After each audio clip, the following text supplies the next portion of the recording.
And actually, Good morning, everybody. It is Tuesday, April 12th, 2022. This is a special meeting. It is in person in the Commissioners' room, second floor, City Hall. This is for the Commissioners of the City of Rehoboth Beach. I'd like to call this meeting to order at exactly 9:11 a.m. Sorry for the delay there. We had a little glitch on our end. I'd like to start off with the roll call. Commissioner Tony Sharp. here. Commissioner Jay Legree, Here. Commissioner Ed Stranowski, Here. Commissioner Susan Gay, Here. Commissioner Patrick Gossett, Here. Commissioner Tim Bennett, Here. and Mayor Stan Mills. We have a full complement and a quorum of the mayor and commissioners so that we're able to formally conduct business today. Welcome, everybody. I'd like to thank everybody that's watching virtually. I'd like to thank those that are in here in person. You are returnees. I know you were here at the previous meeting, and we welcome you back. The correspondence, there was none received in time to be embedded in the agenda.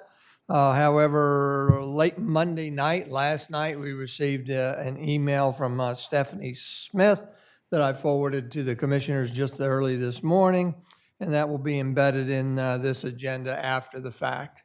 Again, it was not received early enough in time to be able to be included as a correspondence in this agenda. So the purpose of this special meeting today is to continue discussion, as you can read on the agenda.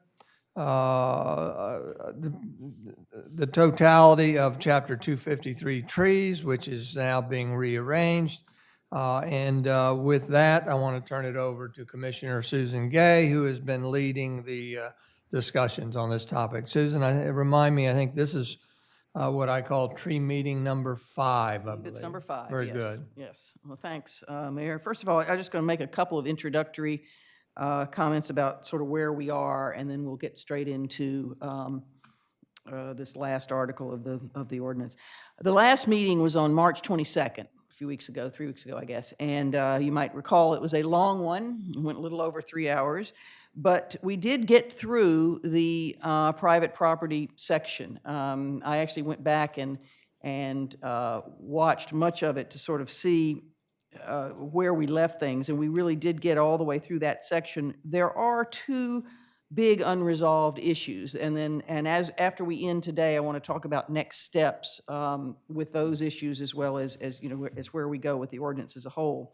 But the other thing that came up at the end of that meeting for today was that we wanted Liz to present a report she had done, a sort of a comparison where she took typical permit requests that she gets for tree removal. So one might be for new construction, one might be for a dying tree, whatever, and apply the current code and the revised code to those to see how the permit request would be evaluated. So we're going to ask her to do that today. And the other thing we talked about was to look at how trees are covered in the new CDP. And obviously, the new CDP is not finally adopted yet, but it's getting close. It's in final draft form. So I have pulled out, and we'll talk about that in a bit too. So I pulled out some sections as a support document. But to get into today's discussion, I brought back the proposed reorganization of the chapter as one of the support documents here as well, and that's what's on screen now. And I last presented that at the February 15th meeting. And you may remember we talked about that we're going to take the ordinance that now exists in 2 articles and make it 4 articles. Article 1 being all the general provisions and definitions and that kind of stuff. The second article are trees on public space and the Parks and Shade Tree Commission. Then Article 3 is what we did at the last meeting, and that's the regulations of trees on private property. And then creating a new Article 4, which would be all of the legal issues for violations and enforcement and appeal. So that is what we are doing today. And it's relatively short. It's, I guess, less than 4 pages, so I'm hoping we can get through it, and I'm obviously going to call on Glenn largely to go through this with us. He and I have been through it, so it has already had legal review, and in addition to that, the section that we talked about at the last workshop on violations, we've put an update of that discussion in here as well. So by the time we finish this section today, we will have been through the entire ordinance in a first round. But as I said, there are still some unresolved issues, so at the end of this, we'll need to talk about next steps. All right, very good, Susan. Thank you very much. And while we are going to be putting support documents on the screen for everybody to see, just want a reminder that support documents, documents that support our individual agenda items when ready in advance of the meeting are embedded into the agenda. So if you go to thecityofrehoboth.com, on the center right side of the home page, look for the portal. And that's the official archive of all our documents. And then you'll seek out the meeting date, the meeting agenda, and you'll be able to see online the same support documents that we have and work from. Susan, go ahead and, Well, so what we're going to start with is the document that is the new Article 4, starting with 25330 on waivers and administrative appeals, which is largely what we have now, except for, I mean, Glenn, do you want to start talking about this? Or you want- Let me look back at my notes here and see what was changed, if anything. Yeah, number 2 was added. Susan, if I could just interject something, I guess I feel like we should do this each meeting, and that's just a quick preface, that this task is rather challenging because we're working from an all-new version that's based Right. on a hybrid of a compilation of notes from Law Oversight Committee proposal, Planning Commission proposal, and the current code. Actually, this one comes mostly out of the law oversight with review, with my review with Glenn. Okay, the point is, it's not as easy as taking the current code and redlining it. Right. There's a lot of extra reading and studying and Right. et cetera. All right, go ahead. The part that's new, I mean, again, the most of this is exactly as it is done today. The new part, it begins at line 31, and it's not new in practice, but it was not in the code before. Right. So we shared this, we borrowed this language from the Board of Adjustment Appeals. So one of the questions that we had is, if an appeal is filed, so somebody files an application, the Parks and Shade Tree Commission grants the tree removal or does not grant the tree removal, and somebody wants to appeal that decision, our question was, if an appeal is filed, should it be like the Board of Adjustment proceeding, where the Board of Adjustment proceeding is, once an appeal is filed, it stays everything below. So no construction activity goes forward in a Board of Adjustment instance. Here, we said the same thing.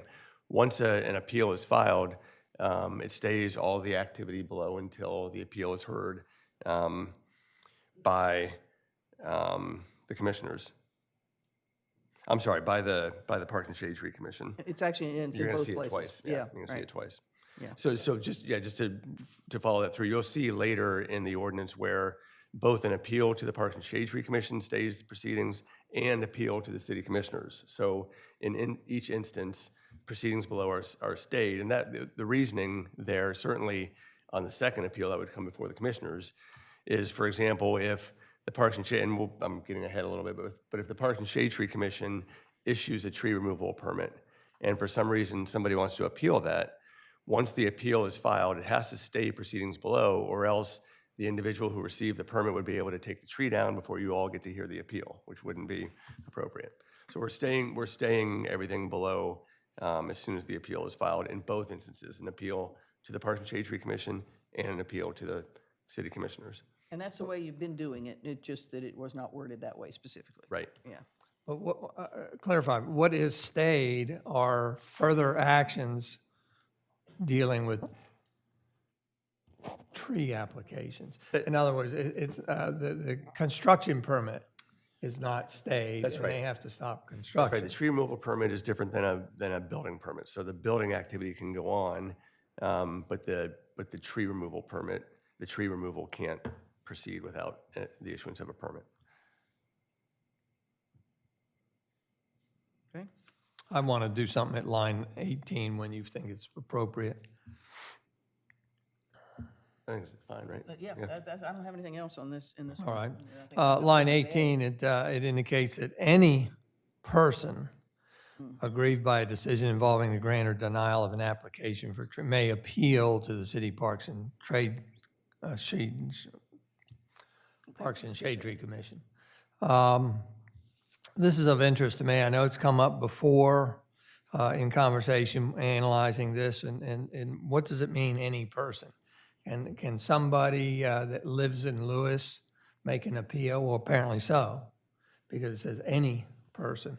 And why this has come to my attention lately is because we've had some appeal hearings on other matters where we've had to judge whether people are in good standing. So I don't know if there is any court reference that justifies this, or just the opposite, that this would provide something to be challenged. So Mayor, this language is borrowed from in the state code where the Board of Adjustment is set up. This is the same language that's used, any person aggrieved. So you'll see that also in our zoning code for Board of Adjustment appeals.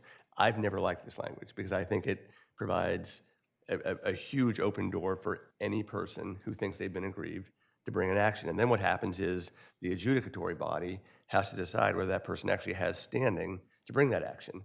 I would like language that's more defined as to who can bring the appeal, but this is language that's, in state code and repeated throughout municipal codes throughout the state. So such potential changes could be any person that resides within the city, any person that has property within the city, any person within 1,000 feet of the property. So there's different options there. Do any of the commissioners want Glenn to pursue and bring back what some options are? Right, and you do have the opportunity to change it here. I mean, I think in the Board of Adjustment, in the zoning code, because it's set out by state law, you don't have the opportunity to change it. But this is just language that's borrowed from the Board of Adjustment, but this is not state code language as it pertains to the Parks and Shade Tree Commission. So if you wanted to further restrict or limit who can bring an appeal, you can certainly do that.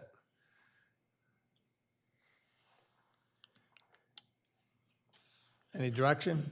I think you make a good point, and it's worth considering making it more clear on who can appeal or who has standing.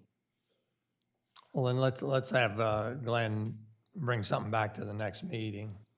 Are you thinking, Mayor, in terms of property ownership or at least a leasehold, or What about anybody qualified to be a voter in Rehoboth, or the voter rolls of Rehoboth? And that's kind of a standard that covers residents, that covers property owners, leaseholders, that type of thing. I mean, that is a definition that exists currently elsewhere in the code. So if we say something of any person on the voter rolls of the city of Rehoboth Beach, As long as we're not going to disenfranchise those that own property in a corporation, for instance, and are unable to vote. So, I mean, I think that's a good first step. But then do we need to address it further? and the other question I have on the other side of this, I know we have been attempting to keep things sort of consistent throughout the code, so the same deadline dates, if you will, and filing dates and what have you. So this would be a unique aspect of aggrieved filing. So I don't know whether that we should consider that it's fine to do that standing alone because it's Parks and Shade and it's not applicable to Board of Adjustments and to Planning Commission. But if you have different qualifications for aggrieved, would that be challenged in the future? I don't think it'd be challenged just because this is an entirely separate code. The Board of Adjustment, I think, if we try to do something there, it'd be challengeable. But I think here, because this is your own Parks and Shade Tree Commission, your own tree ordinance, I think that you can further restrict it. We need to think about what language we want to use as to how it's limited, because you don't want to get into some sort of constitutional equal protection claim that this person has the right to challenge it, but this one doesn't, and there's no, rational reason for that distinction. All right. So I'm taking some homework to think that through. All right. Thank you very much. Thank you. So, Mayor, before, I'm sorry, by the way, if you have something you want to say, raise your hand rather than me just calling on you every so often. If you do that, I'd be glad to call on you. Commissioner Sharp? I'm just curious, when we were referencing the line 31, and talking about the stay, I'm curious if we ever have had situations where we were talking about deliberate violations recently, and I'm wondering if we've ever had situations where the tree in question is taken down anyway with the explanation, oh, we didn't realize, or it was not our intent to take it down, or it was a mistake, or a non-revelation of what happened to the tree. Maybe that doesn't happen. Liz, do we have examples of that? Do you mean like while they're waiting to come to Parks and Shade? I think you mean, Commissioner, like somebody files an application for a tree removal permit, and they're on the waiting list, and their hearing's getting scheduled, and they say enough is enough, and they take down the tree. Or the appeal situation. Well, there's provisions for that in the code, right? If someone takes Yeah, down a there are- tree there are. without approval. Yeah, I mean, the only, I can think of one time recently, and that's And what's the penalty for that? Fines. fines and replanting requirements. Minimal fine. Get to that. Maximum that we Okay. can give, I guess. Okay, That's I'll in here. hold till we Yeah, get that's, there. that's in here. Okay. All right, thank you. Go ahead, Susan. Okay, so if we're done with 25330. I'm sorry, Okay, go ahead. one question. Yeah. Just on line 28, 29 there, talk about notice of appeal. It says, "The city arbor shall transmit to the city manager." Oh, okay, yeah.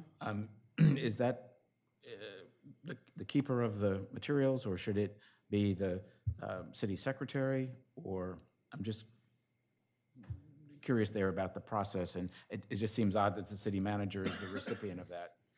That sort of language repeats some places throughout the code, but I don't think in practicality that's what happens, right? No. We've talked about it before, Ann and I, and kind of come to the conclusion that she, in essence, is representing the city manager. So by giving her all the paperwork and reports, it is being essentially transferred to the city manager. She being the city The clerk? yeah. City secretary? So, Correct me if I'm wrong. We had that conversation. Okay. It's been a while, that's why. so this language is appropriate then, or? I think what this does is it provides an opportunity for the city manager to get notice of these sorts of things that are happening, but I don't feel strongly about it one way or the other. If you I want to- just, that's fine. Liz, do you think it should be city secretary or leave it city manager, and she is basically, her responsibilities are given to Ann with respect to appeals? I guess I mean, she's do we need- delegating. Do we need that line at all? Because it talks about how I have to do a report, right? Notice-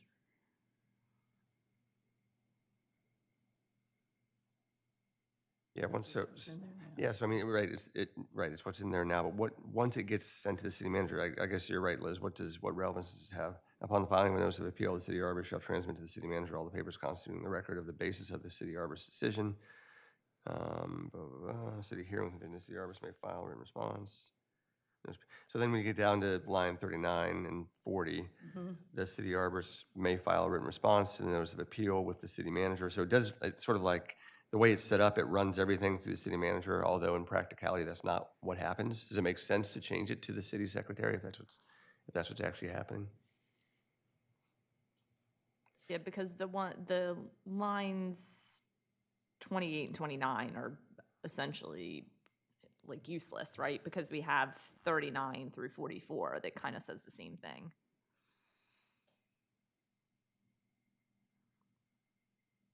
I'm fine leaving it city manager or changing it to city clerk. I don't think it matters either way.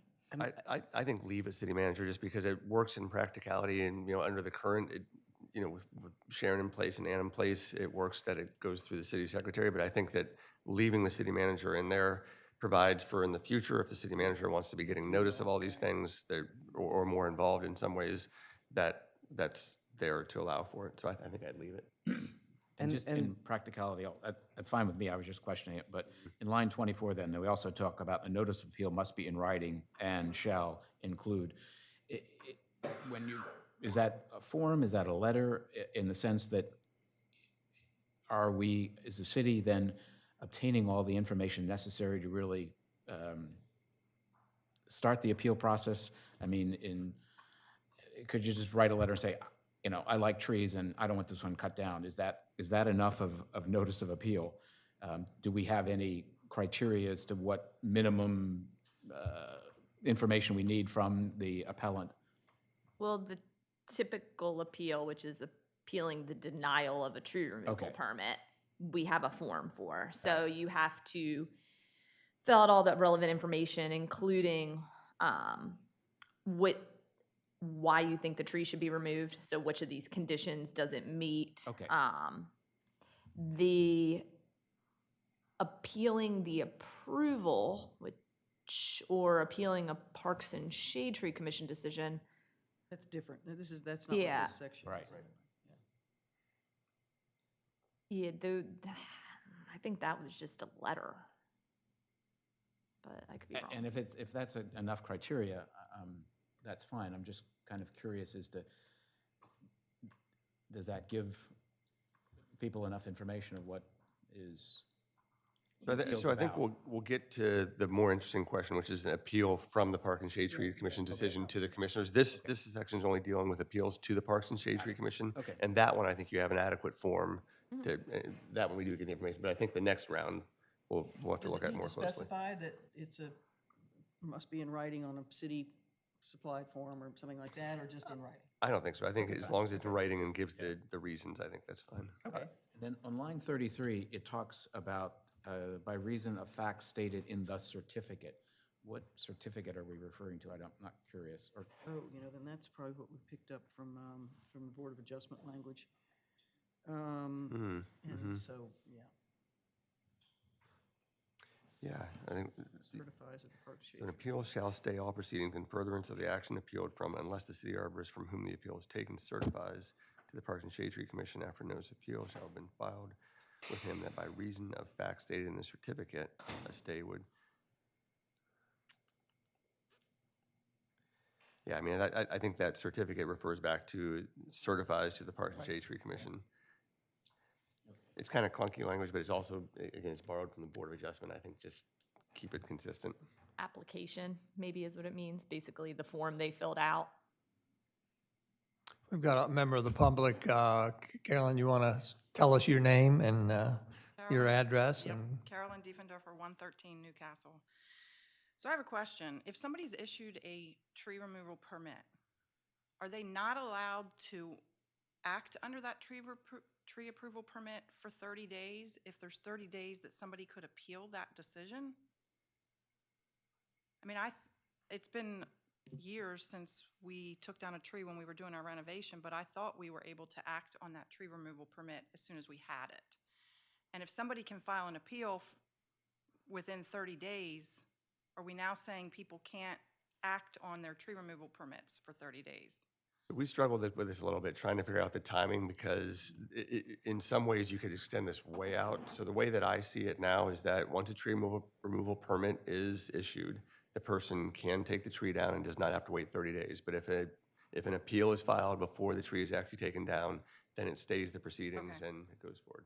Okay, all right, thank you. Is the way it's currently written, the way I see it, is that And what kind of notice has to be put on the property? Is that a new thing or not? We don't have to do that, right? I'm trying to No, remember no if that was advance in the- notice. But remember, we also have our online system now, so if you were trying to like watch for a permit at a specific place, you could see the instant it was issued online. Right, yeah. I don't know how many people. do So it's not like before where you would have to, I guess, contact me to see if it had been issued. that. Right, okay. well, this is an interesting situation. If you recall, on our demolition permits, Yes. we have a 30-day waiting period before you're actually able to do demolition, And so that's not the same situation here. Maybe it should be, I don't know, but. There's been discussion of that. What I'm afraid of is we put a 30-day moratorium, if you will, after receiving a permit, then it's potentially going to promote more owners violating the law because they want to get it done now. Right. So, Right, 'cause there's you pluses and contract minuses. with the company to take it down, and they say, we have availability on our schedule. Right, yeah, right. If you wait, you might be waiting much longer. Right. The demolition permits, does that have something to do with the ability for someone to take the house if, isn't there some state law where you have to notice the demolition so someone could take the house instead of it being demolished? I don't believe so. My recollection, I think this goes back to Henry DeWitt. So that's what, 15, 18 years ago. No, more than that, 20-some years ago. And my recollection was at that time, there was just a slurry of demolitions. And the intent was to try to maybe, from my recollection, try to slow them down. And if you couldn't slow them down or remove or delete demolitions, then you could at least give the locals or whoever notice that something is going to be torn down and that maybe they would go and try to retrieve staircases and salvage something. That's my recollection. Patrick, do you have any? Yeah, following along with that, it was also the aspect that at that time, and which is still occurring, that the Historical Society goes in and photographs, videos, for heritage purposes. And that's one of the other underlying reasons to have that 30-day wait period.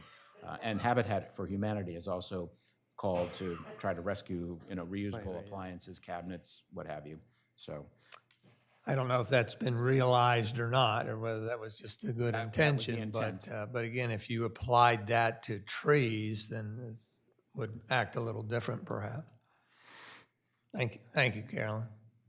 And then, Go- I'm sorry, one other question I yeah. have, but line 39, we talk about city response hearing within 15 days of the filing of a notice of appeal. The city arborist may file a written response. If, or may not. I'm just curious as to why the option there, why you would or would not file a written response. It just doesn't.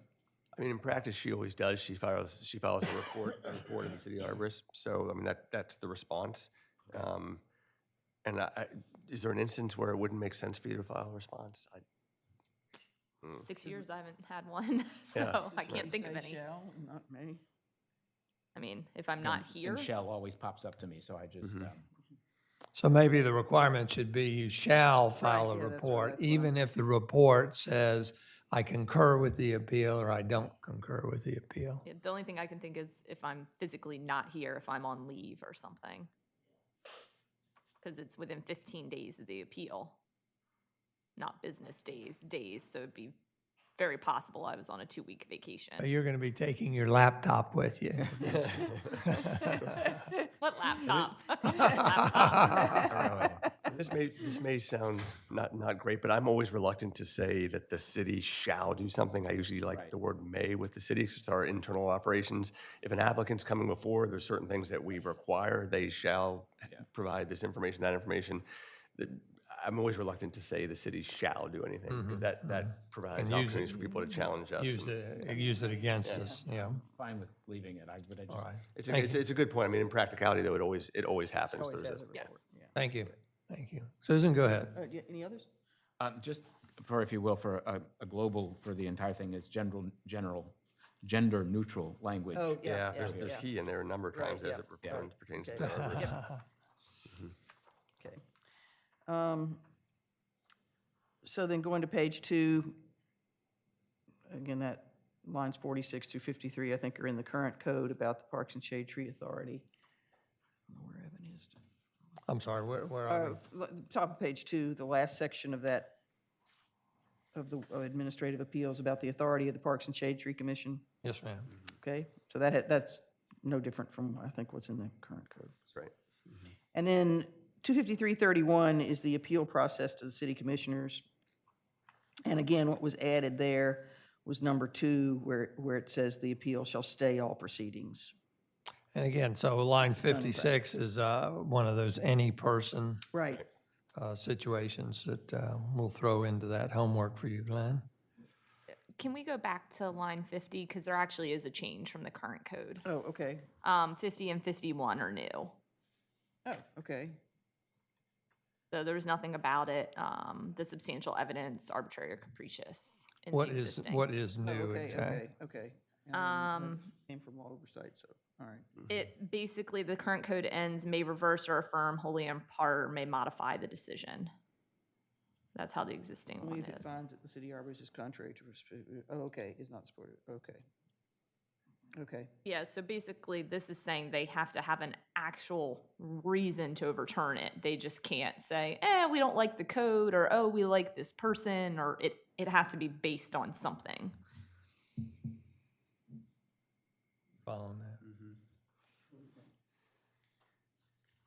Yeah, well, this is, so, I generally like some legal standard provided in the code for boards and commissions to make decisions. So I personally don't, when I reviewed it with the commissioner, I didn't comment on this as being something that I thought was, had any legal impediments created by it. The substantial evidence standard is a standard that's generally used with administrative bodies. Substantial evidence means that the commission has to at least take the evidence in. There has to be substantial evidence brought into the record for them to make the decision that they made. And if there's not substantial evidence, then the decision is arbitrary and capricious, which is what this sentence actually identifies as well. So I don't have any problem with it. It's going to require the Park and Shade Tree Commission, actually, as Liz says, actually gives reasoning for why they're making the decision based upon record evidence, which I don't have any problem with.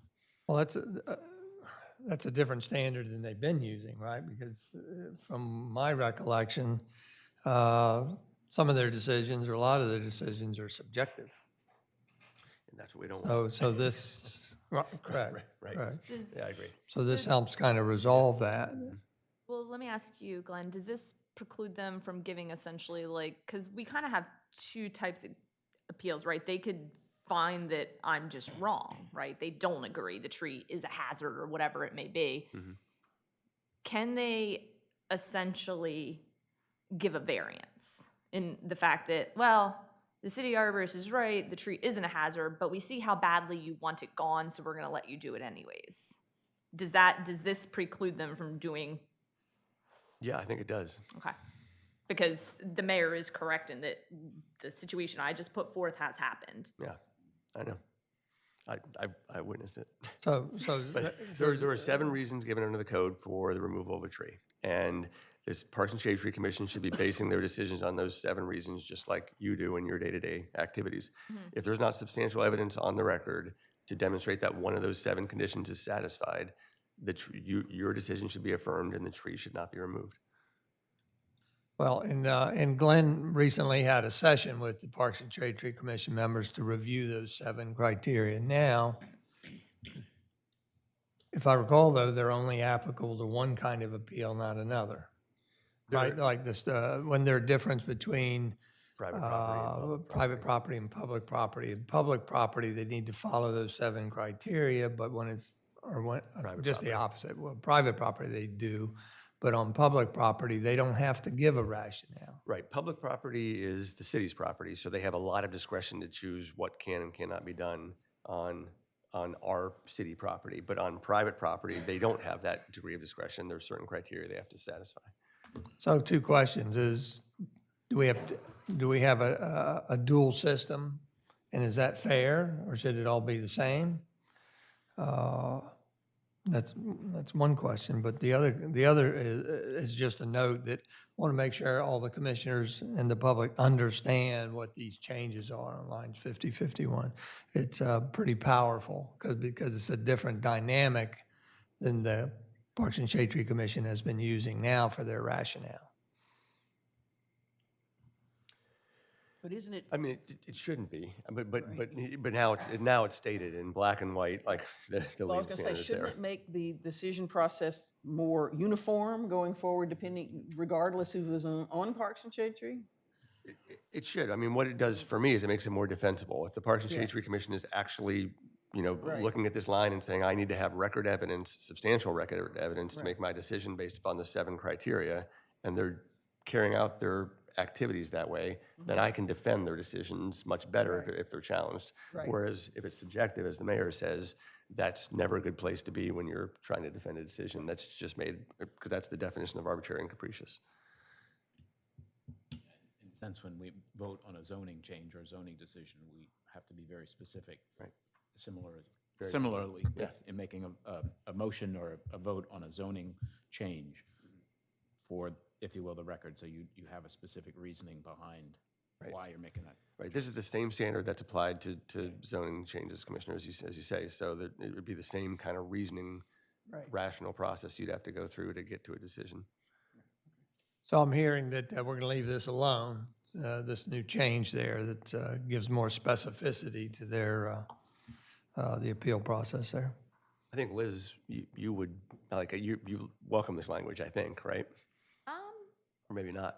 No, I think it's a good thing because it takes away the arbitrary and capricious. I do, and maybe the new code, the proposed code would solve this, but there are situations now where I guess I want to say, like, I don't feel, like, we have a code to set these baseline rules. There will always be, like what I say, like a one-off where maybe somebody really doesn't qualify under these 7 reasons to remove a tree, but no greater good is going to be served by forcing them to keep this one tree. And a lot of those we've worked into the new code. So some of the invasive or nuisance species, the smaller size, stuff like that. But there have been times where, and I use the word variance, but where basically they've granted them relief from the code that I haven't necessarily disagreed with. But this does add more structure to it, which is wholly a good thing. So maybe, Liz, we should look at, in the 7 criteria, adding an 8th criteria. Because, for example, in Sussex County, on a conditional use application, so the zoning law says if you're in this zoning district, here are all the uses you can make of it. You can be, agriculture, you can be residential, whatever. But then there's always they have a catch-all phrase that says, or, does not go contrary to the interests of this chapter and is recommended by the building official. So you could add an 8th criteria, whereas if Liz in her report says, there's these 7 criteria, this doesn't fit any of those 7 criteria, but actually this makes sense to take this tree down, and here's why, and that's the record evidence that she'd be putting on, and they could rely upon that 8th factor to remove the tree. And see, I'm a little wary of that because I don't really state too many like I usually don't take positions in my reports. And that, except for the fact I think the fee in lieu can only be granted with my okay. So that's the only, I mean, sometimes I do, sometimes I don't. Well, you've so. already taken a position, which is you can't remove the tree because it doesn't meet these 7 criteria, right? So I mean, that's why they're here. So you've taken a position. That but- 8th criteria is more for the committee members and not as much Liz. It's not a part of code. It's not a part of code now, that's right. I mean, this would be adding an element of, it could cut both ways. I mean, it could provide an opportunity for the Parks and Shade Tree Commission just to rubber stamp applications that come through, or it could provide an opportunity for an instance where there's really an instance where the 7 criteria aren't satisfied, but everybody agrees this tree should be removed. Maybe it should be that I can't approve permits based on that 8th criteria. They still have to go to Park and Shade Right. and only can be approved with my recommendation the way we do with fee and lieu. Mm-hmm.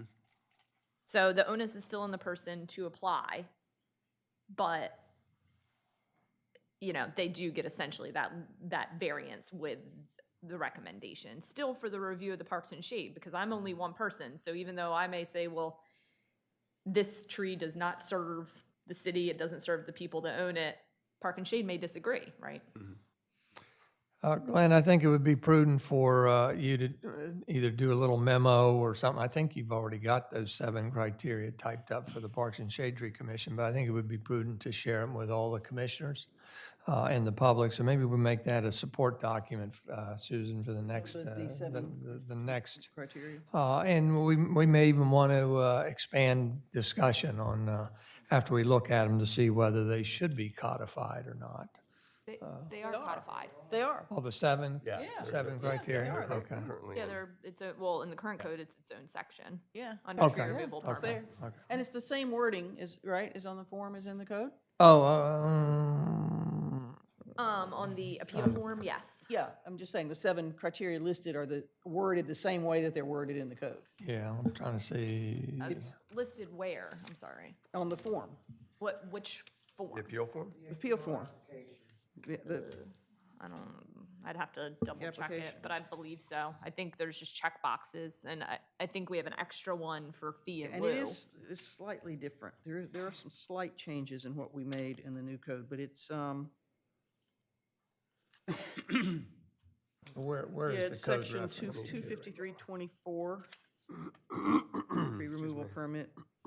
And it says, no tree removal permit shall be issued unless the city finds at least one of the following criteria is satisfied. And then and then there's a list of items. There are some minor changes. We've already, discussed these, but, in fact, one of the criteria that was added are the names of some invasive species, which was not in there before. So 25324, Yeah. I'm sorry, 25, 25325, tree removal permits. And in current code, I think that's the revised code. In current code, it's 253-30, Okay, yeah. subsection A2. No tree removal permit shall be, do you want me to read them? So everybody can yeah, understand? please, So it please. says, no tree removal permit shall be issued unless the city finds that at least one of the following criteria is satisfied with respect to each protected tree designated for removal.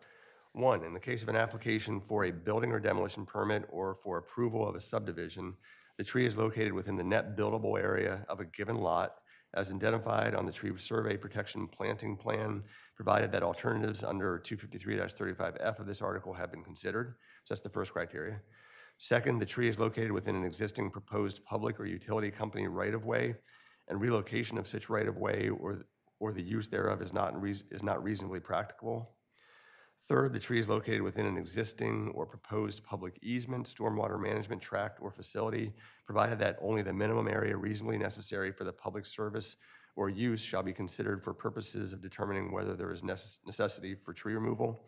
Fourth, the tree is located where it creates or will create a material safety or health hazard or nuisance with respect to existing or proposed structures or vehicle or pedestrian routes, and such hazard or nuisance is not innate to or commonly associated with the existence of trees in general, for example, lighting, wet leaves on the ground during rainstorms.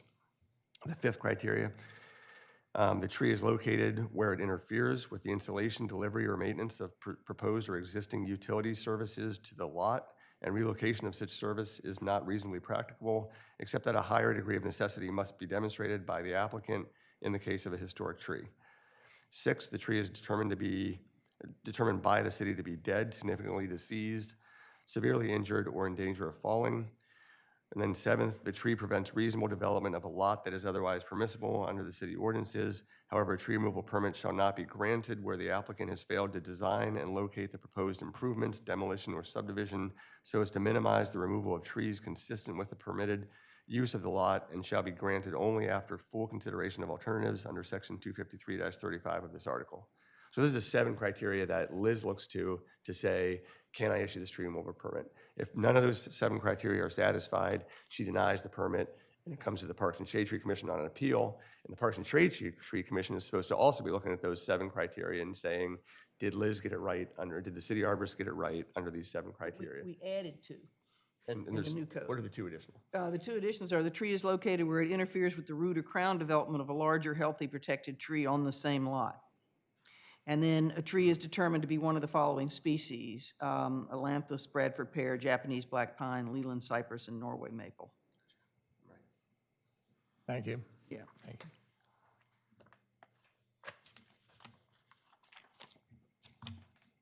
So then,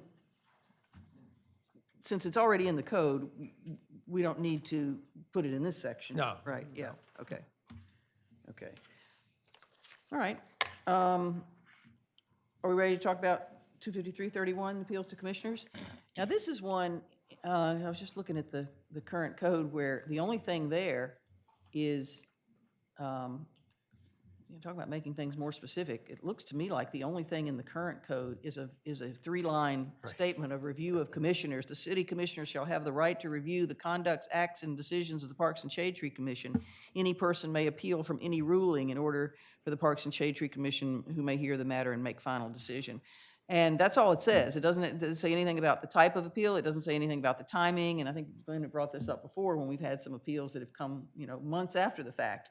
So this new language actually comes from the law oversight version, that they wrote an extensive new section on appeals to city commissioners that basically, I think anyway, follows all of our other appeal processes. I think it's modeled after the site plan review appeal process from the, yeah, I think that's right. And remember the lines that Commissioner Gay just read, the 3 sentences or the 3 Yeah. lines, We change that comes from Article 1 in the existing code. Yeah. And the reason it's so thin is because, remember, Article 1 was just the setting up the Parks and Shade Tree Commission, which back in the day, it was more about what are we going to plant in the parks and what looks nice and what doesn't look nice. Then came the huge tree ordinance in Article 2, and this language was just a holdover Right, for right. appeals now to this major tree ordinance that we have. So it makes sense to expand it here now that we have a more extensive ordinance. Susan, what were your lines you just read? In the current, the ones I just read are in the current code. Current code. 25320 Okay. of the current code. It's just a 3-line statement about review without any specifics, whereas new 25331 has a notice of appeal. It has the staying the proceedings. It has information about the hearing. It has the fact that it's an on-the-record appeal, Right. and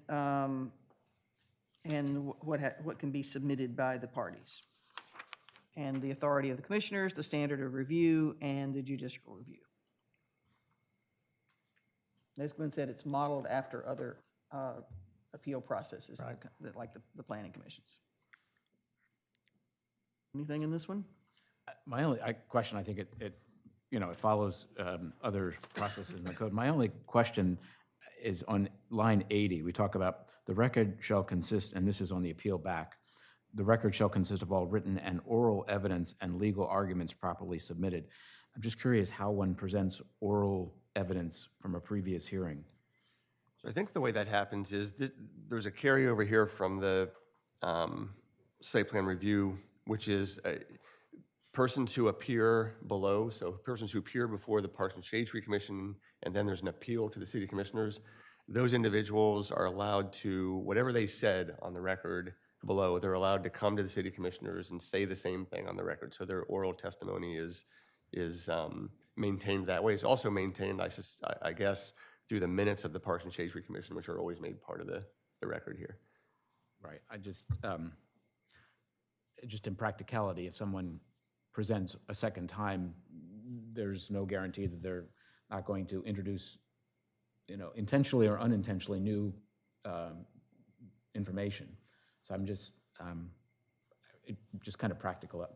That's always been a concern of mine that I've raised previously, and we haven't really had a problem with it in site plan review appeals that have come to you. I mean, it's the job, I guess, of the applicants to, if a member of the public gets up and said, here's what I said below, and it's not what they said below, it's their job to object and try to keep the new information out. But it does provide an opportunity for new information to potentially come in. Again, it's just an opportunity that I bring forward to just kind of question, should it be, because we do have video records of all meetings now, should that be the aspect of, if you want to reintroduce your testimony, we pull it from the video? I know that gets into the weeds. Since you're raising, I mean, my view of it is that an on-the-record appeal means Right. on the record, nothing new, everything that happened below. So I personally, as a lawyer, don't like the opportunity for new information to potentially come in. But, there's an opportunity for the applicants as well to try to introduce something that's not actually on the record. So it's at the discretion of the commissioners. If you do not like the aspect of the public being able to come and speak at the commissioners level and limit their comments to what they said at the Parks and Shade Tree Commission level, then that's something that can be removed. If you think it can be managed and has worked well in the context of site plan appeals, then leave it the way it is, I guess. I guess for me, city solicitor, that brings in, have we managed it well? Well, so here's the way I kind of laid out. I mean, you all as policymakers have to consider what's right for, how do you manage what the public participation and the level that they're going to want to participate. But from my view, the applicant and whoever's opposing the application, it's their job to scour the record, find the best arguments that are on the record, and present them to you. You know, that's the way it works in a court of law. A court of law would never say, anybody who wants to come talk can come talk. It's the lawyers who are, the applicants who are handling the case should find the best evidence on the record and present to you the best case. It's efficient. It's more efficient to begin with, but, you know, that's in a formal judicial proceeding, you know, in a court of law. Here, you're kind of managing an administrative quasi-judicial proceeding where you're trying to get the law side of it right, but you're also, I think, trying to manage the public side of it and the public's expectations of their ability to participate. So, you know, in a perfect world, and in my perfect world, it would be just the applicant and whoever's opposing it presenting the best evidence they can find on the record to you all. But But I thought that was the instruction that they are given. That's, I'm kind of thinking back to one that did come before the commissioners, and I thought it was painfully clear that there was absolutely no opportunity to present new information. And that's what I say, if you've managed it well, Yeah. and you think it has worked well, then, you know, I don't have any problem leaving it there. There's no legal flaw if you allow for it, so long as in the actual proceedings, somebody's managing it and saying, no, that was never said on the record. That is not record evidence. This is something new. Commissioners don't consider that. But who is that somebody that's managing it? It should be. That's where I'm getting confused. It should be the applicant and whoever's opposing it. They're the ones who should have scoured the record and know the record inside and out. So if some member of the public gets up and says, la, la, la, la, la, and it's not something that happened below, one of them has to say, I object to that. That was never said below. Well, the only thing that bothers me about this is times have changed, in my opinion, in the last 5 or 6 years, about people believing that the rules really don't apply to them. And just because you tell me that I'm not supposed to present something new, well, I'm going to play the game with you. I'll see if you catch me doing it. So it just feels like there's been a shift, that there is more intent in society to push rather than cooperate. Whenever the stakes get higher, Yeah. people are willing to push the limits, Yeah. for sure. And the stakes are higher than they were 5 or 10 years ago. You can't unring the bell, Right. you know. Well, certainly the easiest thing is carte blanche. They can say anything they want. But having, correct, but having limits and managing it is good. But again, who does that? Because who's going to be the expert on all that information and what's new and what's not? I mean, Mayor, like I said, presumably it's the applicant and who's opposing it. But I guess also up here, you know, the expectation is you as the judges have reviewed the record, and whoever's sitting with you as your counsel, whether it be me or Max or whoever, you know, it should have reviewed the record and also be able to recognize when something's outside of what was presented to the Parks and Shade Tree Commission. Also, the onus could be on you and/or Liz. Mm-hmm. As long as it's not on us, I'm fine with that. And that's the only piece I was trying to tease out, that we have protections as commissioners here, that if we're not as fully familiar as I would hope the city solicitor and the city arborist who've gone through all this are, that we still have some support Right. from both of those entities to assist us. For sure, Yeah. you do. Okay. And, you know, so it's an on-the-record appeal, but you haven't, if you make it, if new evidence comes in and nobody catches it, and you make a decision, partly or wholly based upon that new evidence, your decision will not be challengeable, because the onus is on the applicants to object or on somebody else to object and say that wasn't on the record. If that doesn't happen, then it's waived and the new information comes in and you can rely upon it. And we always have the ability to, if we don't recall hearing something in the record, excuse me, so-and-so, can you please point us to the hour and the minute that was said? Done, and, yeah, asked for, so. Again, I just want to question it so that we're all kind of on the same wavelength until we get to the next appeal hearing, so. Thanks. Thank you. Susan? Anything else under this section, the 25331, appeal to city commissioners? I think we need to talk about the pricing on both the appeals. Okay, I think, I haven't finished my math, but I think for Parks and Shade, we're at least double what the fee is, the city's actual costs, and commissioners, I would think would be even more than that. We have Anne and her assistant. Right. We have me, we have Glenn, we have IT that puts in quite a bit of time. We have Kim at the front desk who takes stuff in, just minimal time, plus the advertising costs. 59, but you're also referring back to line 22 where the administrative fee.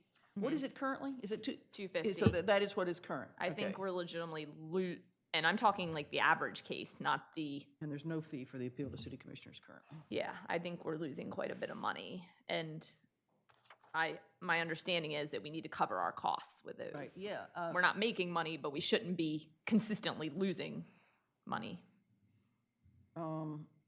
But basically, you're saying any case that that comes before Parks and Shade Tree would be more than a $250 fee to do so. Yeah, I mean, 15 years, I'm assuming it was 250 15 years ago. Yeah. I don't know. Glenn, have you increased your price in the last 15 It's years? never changed that I'm aware of. That's- Because I know I make more now than I So did I 5 guess years for ago. comparison, then, the fee for like Board of Adjustment is $1,000, right? As is planning commission, right? 1,000.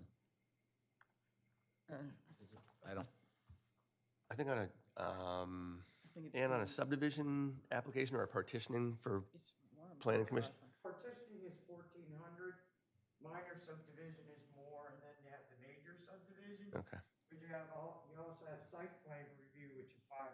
500, okay. Okay. Okay. Well, that's a good point, Liz, because I hadn't realized that the others they're a good bit more than this, but it's a similar process. Well, Susan, can you and Liz work out a support document that evaluates that and makes some recommendations?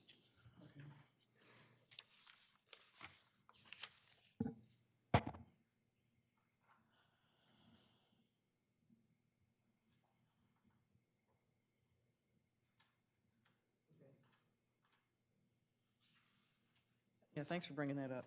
Appreciate it. Okay, so if there's not any more on the appeal to commissioners, we'll go down to line 110. And actually, we can maybe talk about these together. I want Glenn to explain why they're in different sections, 'cause I'm not sure I understand that myself. 25332 is enforcement and remedies, basically relating to a permit or a tree plan. And then 25333 is the violations and penalties part that we talked about at the workshop last week. So 25332 is largely in the code now. It's just spelled, it's in kind of one big paragraph. And so now it's spelled out into a list, although the non-compliance fee, line 118, the non-compliance fee in the amount of 4 times the actual tree removal permit fee is not in the current code specifically as such, and I think that came from one of the law oversight documents. But can you talk about the differences between this enforcement and the violations part? I can't. Because you know why? I have no idea why I didn't recommend we collapse these into one. I don't like the idea of having two. Okay, separate I sections. wondered about that when I saw it Yeah, I later, think- when I was going through it the second I- time. I think we should collapse this into one section. I mean, it's basically addressing the same material. Right, but My idea why I didn't recommend that. I thought, now this is where things really get confusing. I thought that you had said that we could not do the revocation of a building permit, line 125, under this when we talked about the language for violations. That we couldn't, that came up at the meeting. My recollection of that is that we wanted to include it as sort of somebody looking at this would say, oh, there's something bad can really happen. And I think in a really egregious circumstance, you could revoke the building permit. My only point on that is that just saying it here doesn't mean that the building official or the arborist can go out tomorrow and say your building permit's revoked because of this violation of the tree ordinance. Revocation of a building permit's a big deal. You got to follow the building code, the international building code that we've adopted, and there's a series of due process type procedural steps you have to go through before you can actually revoke a building permit. So I think that you could do it. I think in practicality, it'd be a very, very, very big deal or egregious circumstances where we'd actually revoke the building permit. And that's exactly the reason that it should be in Yeah, here. Yeah. right, yeah. Because it should be on notice. Right. That if something were to rise to that level, that this is the penalty. Right. And that's why I say I don't have any problem with it being in here. Just realize that that's not a step one type of remedy. That's Correct. Yeah. So you will work to collapse these into Yeah, one? I was going to say, I think we, you know, because we started talking about 25333 at the workshop last week. So the track changes language that's in here in that section reflects, you know, that discussion and the changes Glenn made for our meeting that day. That day, we did not look at the previous paragraph, the 32 enforcement and remedies. We didn't look at it in the current code. We didn't look at it in the new draft code. But now that we're collapsing them, I see, well, first of all, I see that we cannot collapse them sitting here. I do think we need to work on that. I agree. But there's also some things that may not be compatible. The first line says a non-compliance fee in the amount of 4 times the applicable tree removal permit. But we should talk about this limitation of $500. Because even the law oversight version had said, you know, 1,200. And from what I understand, right now, we are limited by charter to 500. Right. You're limited by charter to $500. You can only fine up to $500. The stick that you kind of have is that you can include a provision that says each day the violation continues is a new fine. So if it continues for 4 days, that's $2,000 if it's a $500 fine. So you can do that. You After know, 7 days, though, they get, right. they get some period of time that they can pay. Right. So somebody who pays, as I believe just happened with a case where they took down 7 trees, they paid $3,500, they got on with their life. Right. But you know, 200 inches of trees have been removed illegally. So, I mean, that's not much of a, That is no penalty whatsoever correct. in this None at all. environment. I just have to come right out and say no, I that. totally agree. Okay. I totally agree. And that's why I wonder if it's not possible, I know we've talked about this, but I just can't remember the specific reasons, why we can't have it be 500 per inch, 500 per 10 inches, 500 per, the county's buffer ordinance is going to say 500 per square foot of land disturbance. You know, why can't it be 500 of something that's meaningful? To reflect a penalty reflective of the the value. size of the tree. And the value, yeah. I guess the reason is because the charter limits your ability to fine people to $500 per illegal act. So the illegal act is cutting down the tree, not cut. If you cut into a tree 2 inches, I don't know if we'd fine them $500, maybe, but it's not how much caliber is taken. It's the act of cutting down the tree. So I mean, you could take it to the extreme where I'm trying to think of another type of violation.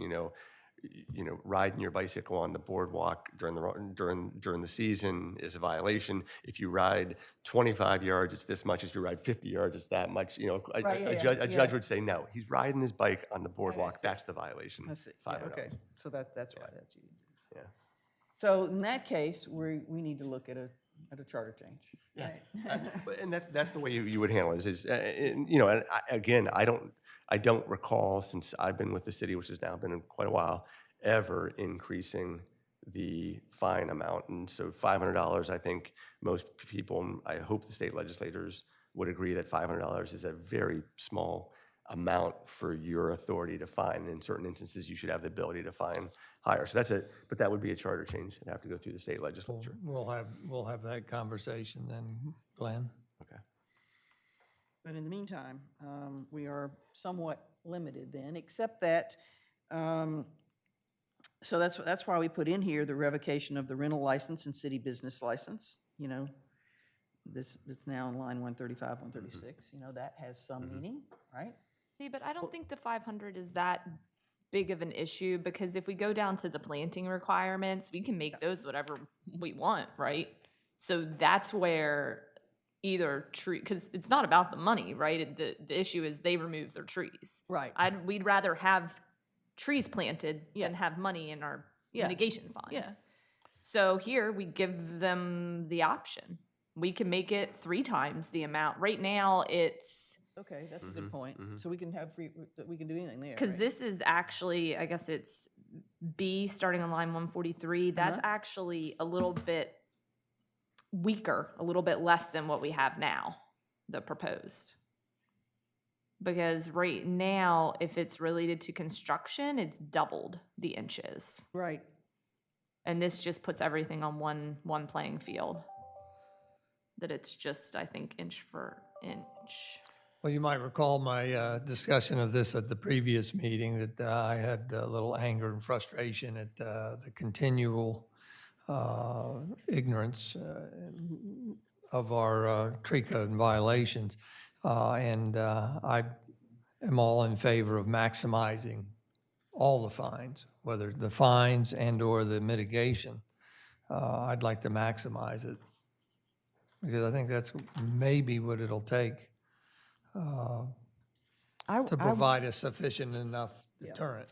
I think you already know from the discussion last time, I'm a big proponent of however far we can take this, because when we become complacent with, well, we lost 7 trees in the example Liz just mentioned, that's a loss to the entire community. It's a loss to the environment. It's something that folks who value the environment ought to be really concerned about, so. Well, and Tony, I'm glad you brought that up, because, and I had mentioned this, and I'm not sure what we can do in terms of the fine here again, but we may be able to do something in the mitigation part. That particular case was also remove trees from a floodplain.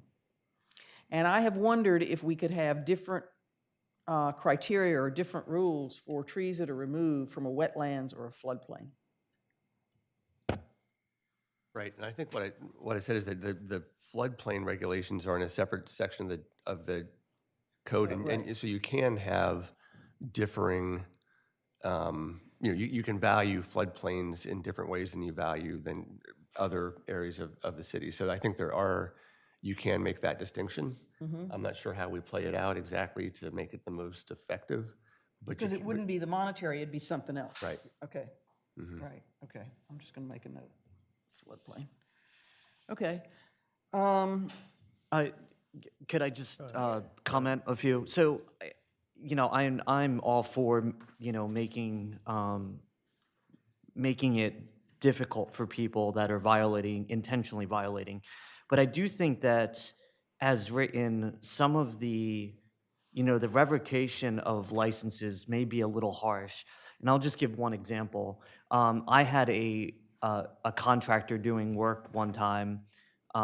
They had started doing work, and I think building and licensing said, "Oh, they're not licensed to do work." And he said, "No, I've had a license to do work in the city for 20 years." And just that particular year, when they got the renewal notice, they didn't see it or something, and they didn't renew the license. Immediately cured it, but that small example their license would be revoked for 2 years. I think that could be harsh for an administrative error. I think you said the key word, they immediately cured it, if I understood you correctly. But we're not offering a cure in this as written. And so there's 2 other things here. One, it reads to me as if I'm a property owner, and let's say I'm renting my house, and I'm relying on a tree company that says they're licensed, and I know they've done business in Rehoboth before. If they take the tree down without having a proper license, then I'm held liable as well. Yeah, you gotta do your due diligence. When you hire contractors, we hear this all the time. Well, they said they were taking care of it. Yeah. You gotta double check. You can go right online and in 1 minute know if you have a permit. There's really you can make a phone call if you don't have access to the internet. And my last issue, and that's fine, we have, homeowners need to take some responsibility too. But I do take a slight issue with us penalizing property owners differently. For example, I live in my house full-time, or a property owner that rents their house. We're penalizing them differently with this. Well, I think this is an attempt to get at whatever license they might hold. I mean, if somebody is not renting, then obviously, yes, they're not gonna, there's less we can do. But the whole purpose of this, I think, is a deterrent, right? So that someone understands that, if they violate this, if they cut down trees in the middle of the night, they could lose, I mean, it's not just paying some money and getting on with their life. They could lose something that's truly meaningful, meaning a rental license. So they don't, if they're not planning to get one, well, what else can we do? Yeah, But at and least it's there. I'm not saying I disagree with it, but and I wasn't here at the last meeting to voice my opinions. And so those are just three things that sort of struck me in this section that I just wanted to point out. Thank you, Ed.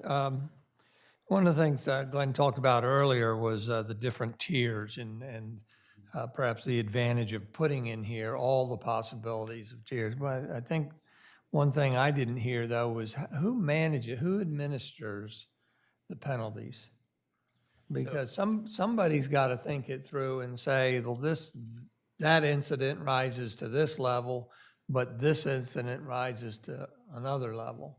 Who would administer that? There's no process here, I don't So it think. originates in building and licensing and in the city arborist's office. And I mean, I can't remember an instance where we've had a violation where the city manager wasn't involved to some degree, making the decision about what the initial fine should be. But what happens is if the city, through the building and licensing office, will issue a notice of violation and issue fines. The owner can say, I agree, pay the fine, and it's done.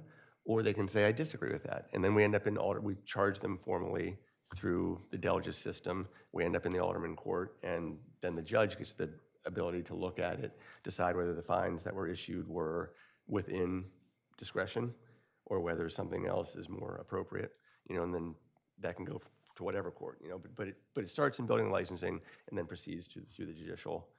Well, and keep in mind, the city manager is copied on every notice of violation that goes out. So there is not one fine issued, one planting requirement as a violation that she does not know about. But most of them are simple, like contractor dug a hole, 6-inch dogwood fell in. Fine, replanting, they come in the next day to pay the fine, and we move on. We're not revoking licenses or taking them to court. We're talking, and that's why that word may is in there, may be revoked. We're not talking about those type of instances where we're taking it to the next steps. A tree removal permit, do they have to identify the contractor that's doing the work on the permit? Yes, that it gets issued in the contractor's name, and we require the estimate from the contractor doing the work. Now, if they give us an estimate and change contractors without telling us, there may be no way to actually know that.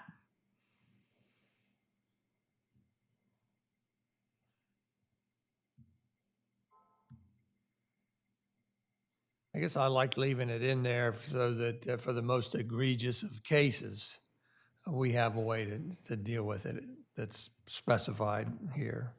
But again, that doesn't mean that every little incident is going to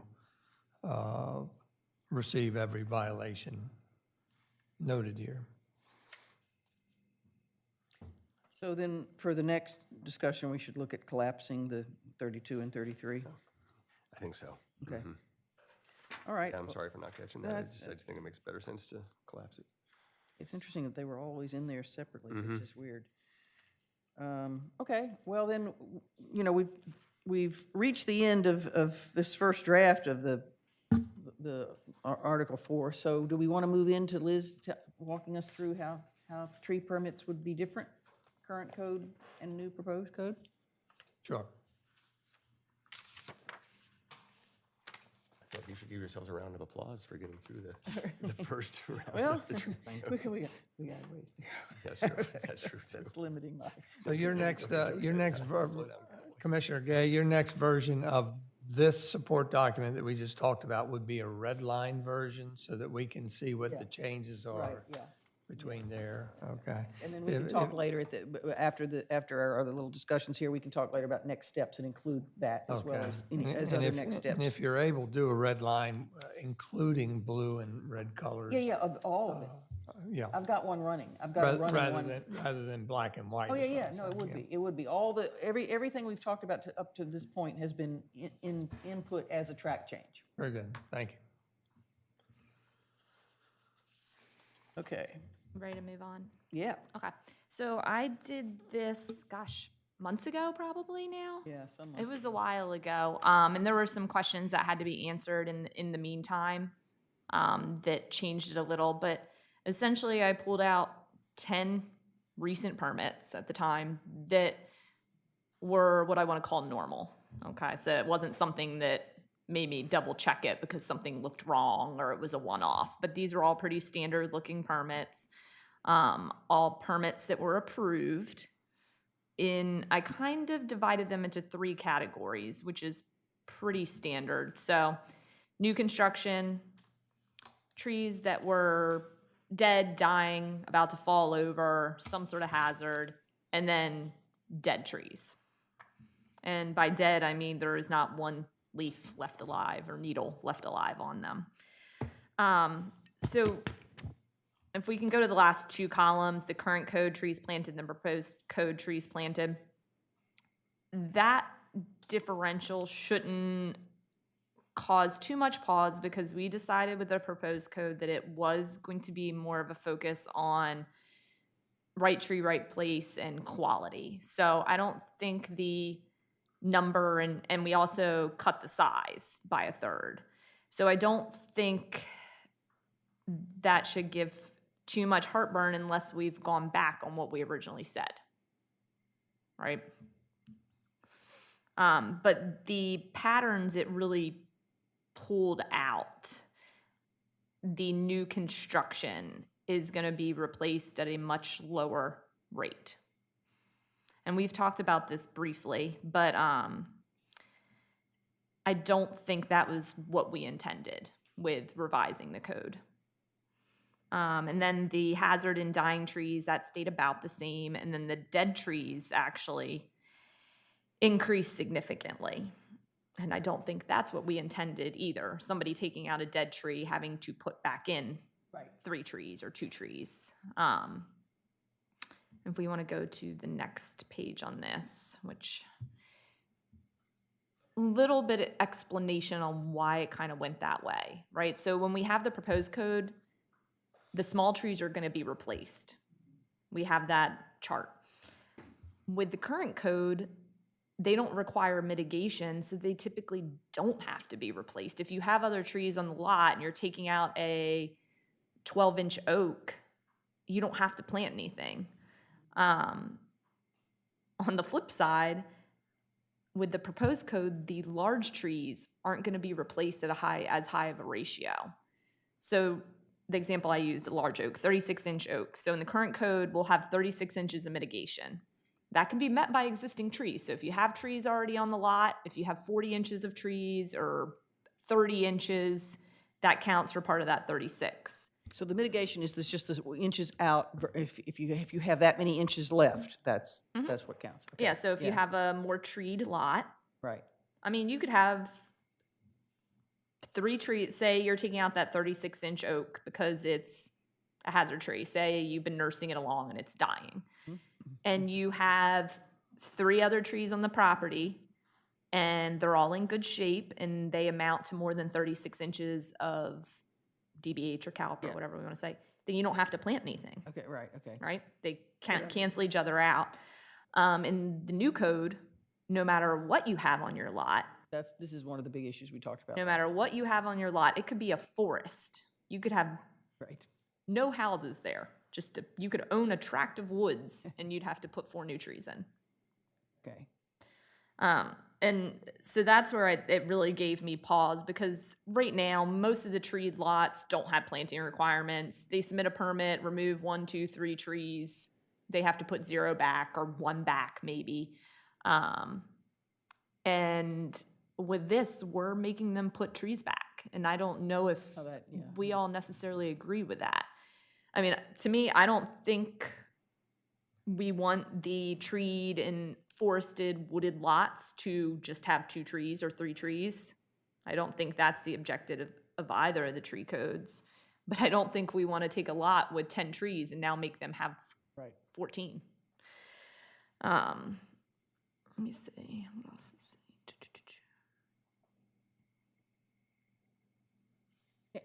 And why, Remind me why there are fewer replanting requirements for new construction, because we're just sticking to the minimum of 3, rather than the mitigation of what has come out? Or what? With the new construction, let's see. Well, new construction's accounting for quite a bit of our permit applications. Yeah, So just from the math I did quickly on Munis, and there's definitely room for error in that. We had, I think, let's see if I put it in here. Yeah, so 2021, we had 44 new home applications. Now, I didn't go down each one of those and make sure there wasn't a duplicate in there. That's very possible. And we had 100 tree permit applications. So and that's higher of a ratio than I thought. So we're getting close to almost half of our tree permits being for new construction. Right. And when those new construction tree permits come in, they're not remove one tree typically. right. They're gonna average a much higher number than that. So, I mean, it's very possible if we added up trees removed and inches removed, that new construction is accounting for like 75% So of it. I don't doubt that, yeah. But I thought you said in the current code has a higher planting requirement than the new one for new construction. The current code is gonna end up with less for new construction because, The current code, not the new one. or sorry, the new code, sorry, the new code will end up with less because those large trees aren't being replaced at that mitigation ratio. okay, So the so more trees that's you what I'm saying, okay, remove, yeah. in the proposed, the more trees you remove, it's limited. Like right now, if you have one tree, say it's new construction, you have 3 trees sitting in the center of the lot and they're all big, you're gonna have a lot of inches to plant. Right. Say But they're in- not big, you still are gonna have to plant at least 3 to meet your minimum density. Right. And But so in the new this, code, the maximum would be 4 no matter what. this caps it, yes. Okay. It caps the number of trees it can that's be the problem. planting. And, you know, we think about those park and shade cases where people come in and they have to plant 30 trees. Yeah. That's, Those are few and far in between, and almost all the time they're related to the new construction part. No, I mean, there'll be instances where they're not, but generally that's what it's in relation to. And I just think we're being more lenient to one group of people, and probably in reality, it should be the other way around. right. And that's what needs to be fixed. And how do we approach that to make that? I mean, everybody decided we didn't like mitigation, and that would be the answer for that. Like the tree for tree is much easier. Like you go to submit a tree plan, okay, I'm taking out this tree, that means for sure I have to put 3 back. Doesn't matter what else we really have on the property, right? Looking at this chart and it's 3 trees. The mitigation is more complicated, and part of that is because we have different species and different sizes for mitigation that makes it more convoluted. I mean, the average person I wouldn't expect the average person to like delve into mitigation and understand that, okay, well, a dogwood is at 4 inches, but an oak is at 24, and then that mitigates, but only if those sizes are met, then it requires mitigation. And it wouldn't surprise me if in the past other people would have just added up the tree diameters being removed and called it mitigation, because that's simpler. But I don't know if there is an answer. If you want to do tree for tree, I mean, we had talked about, Do tree for tree, then the person with the treed lot is still planting. yeah, we had talked about having like an exception on the caliper A inches. credit, right. Yes, we did talk about that. But then we're making it complicated again, right? Right. Well, and I think you're right. You had said this to me before, and I think it really hit the nail on the head. You said we were trying maybe to fix a problem that didn't exist. We're trying to fix the mitigation problem to make it more realistic for people to plant, because there had been a few of these cases where somebody had to plant 10 trees and it wasn't practical, so they come before Parks and Shade Tree and they pay the fee in lieu or whatever. But you're saying those cases are few and far between, that most people actually do the planting that's required. Yeah. And even right now, even if it was a higher number of trees, and this doesn't meet the theory of necessarily like a canopy, but they can do a hedgerow of hollies or cedars or hornbeams, Yeah, right? yeah. You can put I've seen a bunch 10 of in, those. you Yeah. can fit more, I mean, you can space those 6 feet apart in your backyard along the fence line if you want. Right. The way we approach that, if people want to go to Park and Shade for a fee in lieu and they meet the minimum density, I usually give them that option. You can plant this hedgerow Okay. and do this of your own accord. You control the pricing and all that, or you can go to Park and Shade, and they will set the fee in lieu of mitigation as long as you meet the minimum density. And I've always supported that application to Park and Shade. For the fee. Yeah, if they meet the minimum density and they were just planting to meet numbers, Right. like a hedgerow in the back, then I've always, because in the fee and lieu mitigation, I have to approve it or have to okay it in my report, and I always have. And that's one of the things we talked about looking up, is how much has been paid in fee versus how much has been planted in the last couple of years. Because you said that there haven't been a lot of, it's been more planting than people paying fees in lieu. Well, you got to think as commissioners, you guys hear like the complaints and Right. the crazy stories, but like the day-to-day, you don't really see. And the day-to-day, most of those tree permits are remove 1 to 3 trees and plant 0 to 1, right? The ones that come to Park and Shade are the kind of wilder ones where they have 1 40-inch pine tree in the middle of an empty lot and they're building a new house. Right. And, Right. and of what percentage of your permits come before Parks and Shade Tree? I think you told me it was low, right? Like 10% or something? Well, we'd have to look up whether it was like fee, if it was just a fee in lieu, because most of the Park and Shade Tree cases now are street trees. Yeah. Wouldn't you agree with that, Glenn? Doesn't it seem like we have meetings that are like And in the new code, 4 they street can't do that. trees? They come to me as a regular permit, yeah. Right. I mean, So, but in the day-to-day, not many of your permit actually get appealed before Parks and Shade Tree. appealed for an actual denial, I think that's pretty rare. If we add in fee and lieu mitigation, it might be 10%. Okay, but still, both of those categories are relatively. Actual appeals might be 10, yeah. So that's, so I'm not sure, well, go ahead, if you're, I don't know if you're done presenting this. Let me see what else we have in there. Well, I did put kind of some limits, right? So this is just 10 permits. We did 100 in the last year. Can extrapolate since I've been here, 600 permits, right? So it's just a tiny little snapshot. I think it's pretty indicative of reality when I looked at the numbers. We're always going to have outliers. I had one the other day that came in to remove, I don't know what it was, like 20 arborvitae. And I was like, oh my goodness. And I go out and the place is like a disaster. So on paper, it looked bad. The permit, it'll show 20 trees removed, 3 planted or whatever it was. But in reality, removing all 20 of those and planting 1 oak would be better. So you're always going to have ones like that. Also, this does not take into account Parks and Shade Tree Commission decisions. So whatever mitigation and planting they do, if there's a reduction in planting or a reduction in mitigation or fee in lieu, I think we've made the proposed code a little bit tighter, so that would cut down on it, but there's no way to project what they would do. And then also, I think one of the big ones too is, like I said at the beginning, the difference in trees planting shouldn't necessarily throw us way off. If we're focusing on quality of trees remaining on the site and quality of trees being planted, it becomes less about the inches and total number of trees, right? So limits of data is it's just that. It's inches and numbers of trees. And if we're not too concerned about that, if we'd rather the 20 arborvitae come down and an oak and a maple go up, how much does this really even help? Right, yeah, I get it. I think it still shows us patterns that can be concerning, but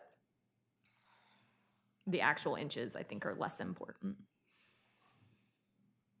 And that's it. Liz, could you just restate? I think I picked up a little earlier, you said in thinking about mitigation, maybe we're solving a problem that didn't exist. Did I catch that properly? Yeah, I think, and Commissioner Gay said it, that as commissioners or city officials, Park and Shade, even the public, you see the exceptions, right? Right. You see the kind of wilder ones that become like the poster child for why this is wrong. And in reality, that's 1 out of 100. I see. Okay. Okay, there will always, no matter how good of a code we have, for any code in the city of Rehoboth, there always is gonna be that one. And you guys hear the complaints, you hear the wild stories. Those are the people that feel inclined to speak up. So we have to keep in mind that's, and not to say those should be ignored, right? But that's not even close to the norm. Like I said, the norm is remove 1 to 3 trees because they're dead, dying 3 inches from the existing house and have gotten too big, and they have to put 1 back or none back. Now, new construction is a whole nother thing.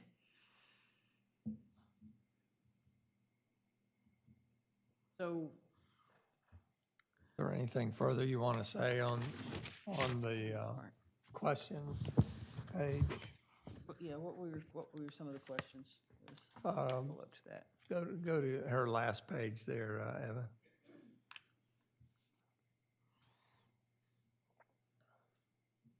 Next page. Right there. Those, I think we've pretty much resolved those. Yeah, we did.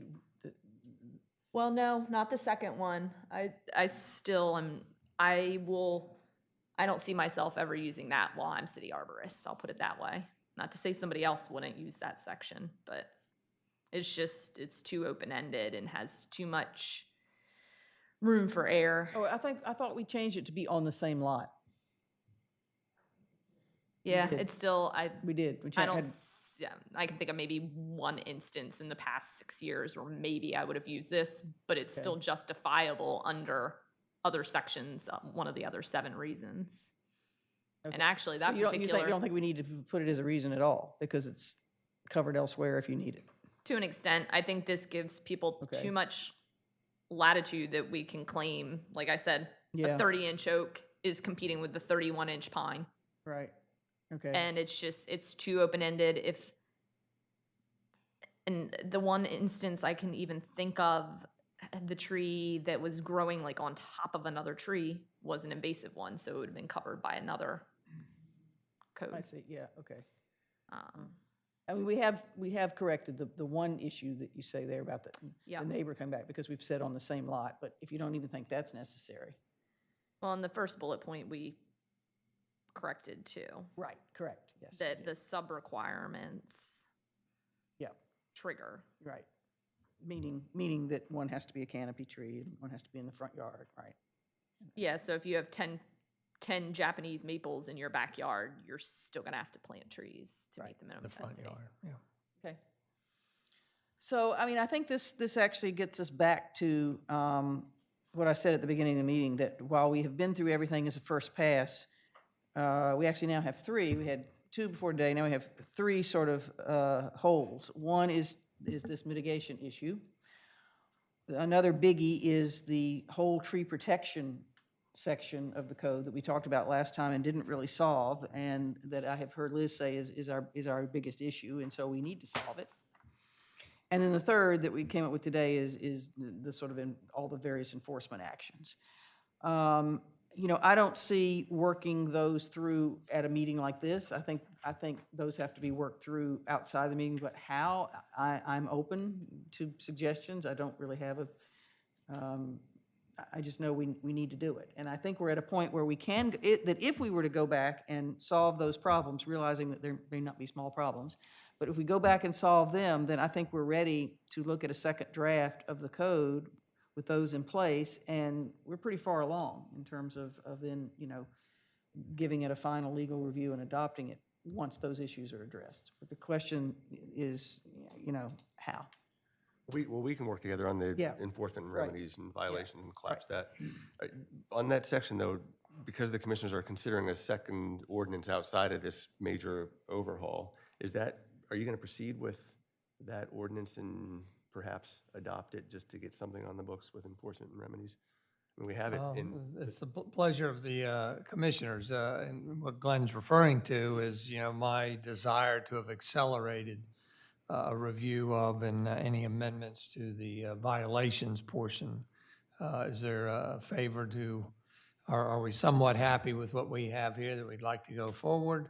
We're going to be mindful that this is not in the zoning code, correct? It's, Right, so it doesn't have to go through the public hearing process. So we, in other words, if we chose to, we could accelerate this and vote on it as early as the 19th, but we may want to review it one more time. When is our next tree meeting? It is on. We don't have, that's another thing, we don't have a date for it yet because these remaining issues, I don't think the enforcement won't take long at all, but the other two may take some time, may also take some different expertise. Well, the tentative schedule was for the 26th. tree number 6 was the 26th. Right. So from hearing from Susan, that's still to be determined. And I think that means we would have to have these things solved by next Tuesday so you can post it, right? And I just don't know that I see that as realistic right now. I mean, not for next Tuesday, anyway. So maybe we, I don't know that we need to rush voting on the violations. It's at your pleasure. But otherwise, see, I've got a posted agenda today for our next regular meeting, which is rescheduled to the 19th. Maybe that's a little too accelerated. And we can, our next regular meeting where we would vote would be May 20th. And maybe we should target that as a date. But I'd like some input here. Well, you're trying to get that on the books right away before, Sooner than and when the ordinance would be done. the extra 2 months it might take to move that forward. Is that all right? It's fine with me. I think we're just going to put that same language into the new code. Okay, Yeah. all right. Thank you. Anything else? I have one other question. I know the city is also working on a code revision from general code that they've come through and come back to the city, presented, I think, 200 or so issues. And I'm curious to know, and just for going forward, of any of those issues brought forward by the general code review, have thoughts or questions about the current tree code as in the code, that we may want to look at those in conjunction with the rewrite here. I don't know if that exists, but if you could internally take a look at it. Evan, are you available? Would you like to address that? If you heard the question, are there, in your ongoing review of the code with general code, are there any elements in there that deal with the tree code that we should address sooner than the entirety of the remainder of codes? Sure. So what I could do maybe for your next meeting is go through those list of questions and see if there's any that pertain to the tree code. We have not yet made it to this section just yet, but I can go ahead and look to those questions in the future and see if there's anything. Yep. Thank you, Evan. So would you want to do that first before we end up looking at these open issues? No, I think the open issues are much more important. In looking at general code reviews for other municipalities, it really is just bringing into compliance with state, federal regulations, that type of thing. So I don't think there's anything in there for it, but just that we have that information, we should, kind of review it quickly. I don't think it would take that much time. Okay, that's fine. Yeah. Then, Mayor, I'll put it back to you, where you want to go with trying to. Well, Susan, you've got a third support document on the CDP. Yes. Do you want to at least introduce it? Yeah, I don't know that you need to go over it line by line, but No, I'll just maybe mention why it's introduce it. here. There's a great deal on trees, 3 or 4 pages or more on trees in the new CDP, and so I wanted to look at it just to make sure that what we're doing here is kind of on track with the goals of the CDP. And so for that reason, I highlighted in yellow the elements of the CDP that I thought spoke to the goals of the code, because there's a lot of general verbiage in the CDP as well that is not necessarily code related. In addition to that, I'll also say that I think there's some sections of the CDP that relate to things that are outside the scope of the code, such as a buffer ordinance, which would be in the zoning code, or some sort of pervious requirement. That's obviously not in the tree code. So what I did was highlighted thing, and you know, to the extent that the CDP is a general document, I think we are covering all of these things in our revision. We are at the bottom of page 1 and top of page 2, where it says the needs that should be addressed. We're highlighting public policy change. We're trying, the goal certainly of the ordinance is to maximize the potential of the existing urban forest. We obviously have some issues to deal with there, and that's why we're doing it.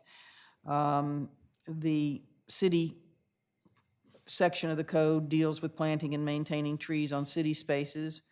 We're encouraging people to plant native species by making that, you know, part of the requirement. And then going on down in the middle of page 2, where all that yellow highlighting of bullets is what the CDP encourages. I think all of those are essentially addressed in what we're doing. Again, this is a very general statement. One specific thing, though, is the community forest plan, which is in the new code and is a goal and an action item of the CDP that is not in the current code. So that has been added. And the CDP goes on to talk about some of the data that went into the recommendations, and it mentions the tree survey from 2018. It actually goes back even further than that and talks about the inventory plan in 2010. I don't know how relevant that is. And then there's a paragraph on a section on the urban tree canopy and how important it is for stormwater inception. And as I said, I think some of those things going forward are going to have to be addressed outside the tree ordinance. But when you get down specifically to the goals and action items of the CDP that specifically relate to trees, there are several. This is at the end. Where the goal of the ordinance is exactly what the goal is here: to preserve, protect, conserve, and grow the city's abundant tree canopy and forest areas, and then an action item to prepare a community forest plan.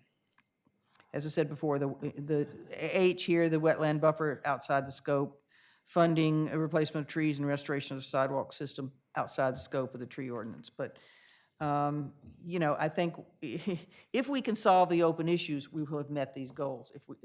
I don't think we meet them right now, but this is a reminder of what we do need to, of what should be our guiding principles. Thank you. Thank you.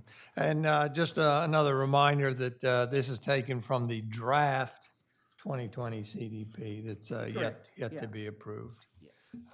Any further questions? Any further items you want to review, Commissioner Gay? Well, again, I just would like some direction as to how we go about dealing with the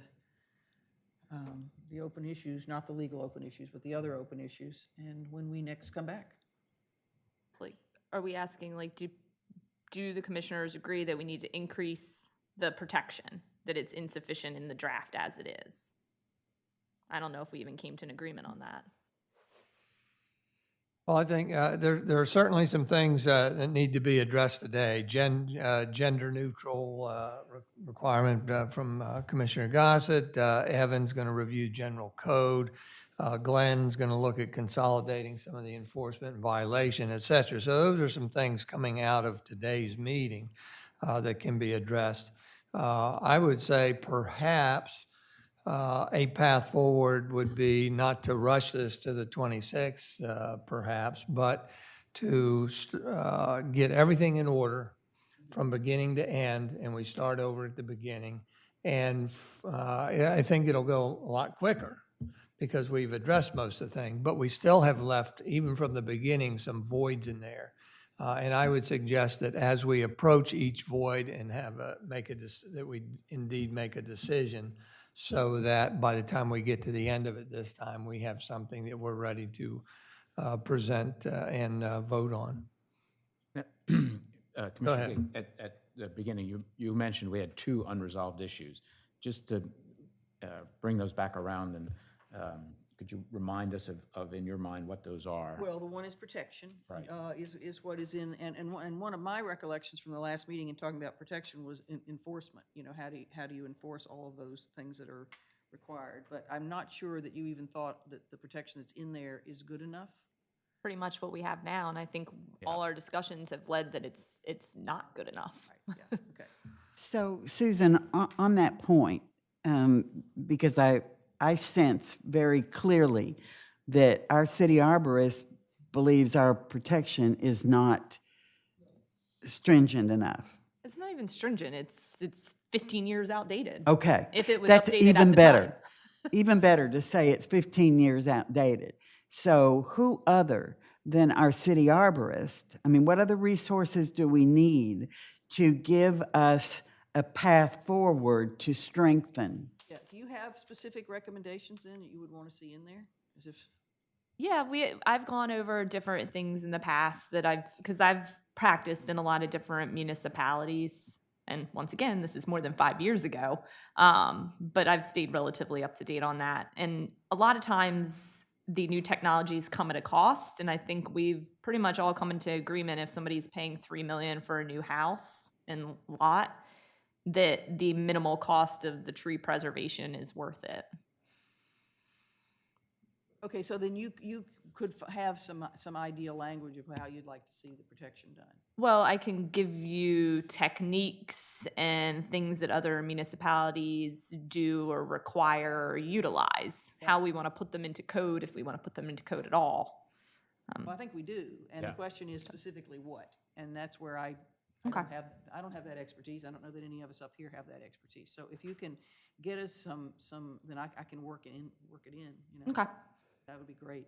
That would probably help solve that one a lot. Well, then we can have a bunch of bullet points and everybody can decide if Decide. that's something we want Right, to use. exactly. Well, and I hope we start with the principle that we're 15 years outdated. I think that's a great sound bite.